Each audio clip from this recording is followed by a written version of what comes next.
What is the number one problem kids are facing? Let's think. Let's have a think.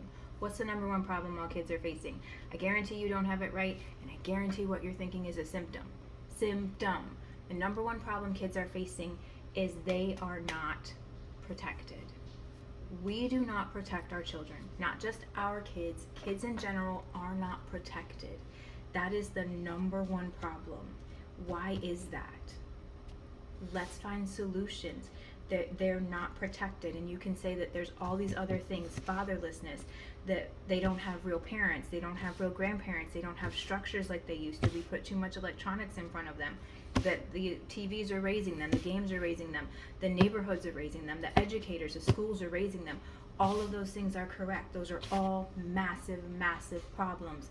But the number one problem is that we don't protect them. Because if we did, we wouldn't have all of these fatherless kids. If we did, we wouldn't have all of these people who are grandmas at 40, and then instead of actually taking care of our kids, we would learn to do things the right way. We would learn to follow God's order. That way we have the best that we can actually have on this earth. We would learn those things. We would protect them so the educators aren't scrambling to figure out what to do, so the educators aren't screwing them up even more as well. There's so many things that mess with them, and it all comes back to this bottom root. They're not being protected. That is the number one problem facing children.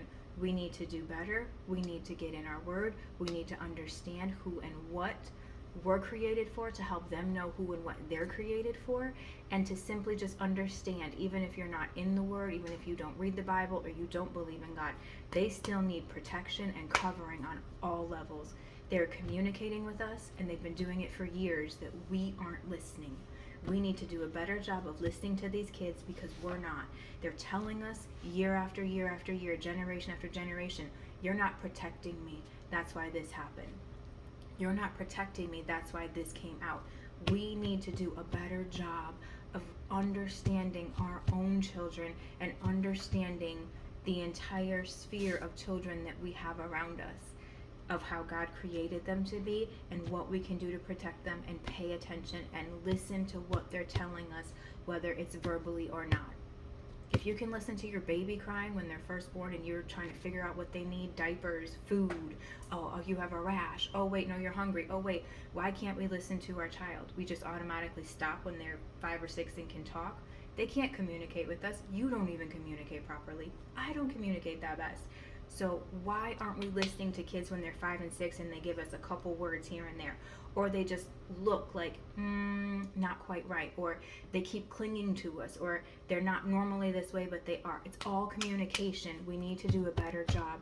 That way this isn't the number one problem. And all these symptoms over here, those go away when we fix the root, which is protecting the children.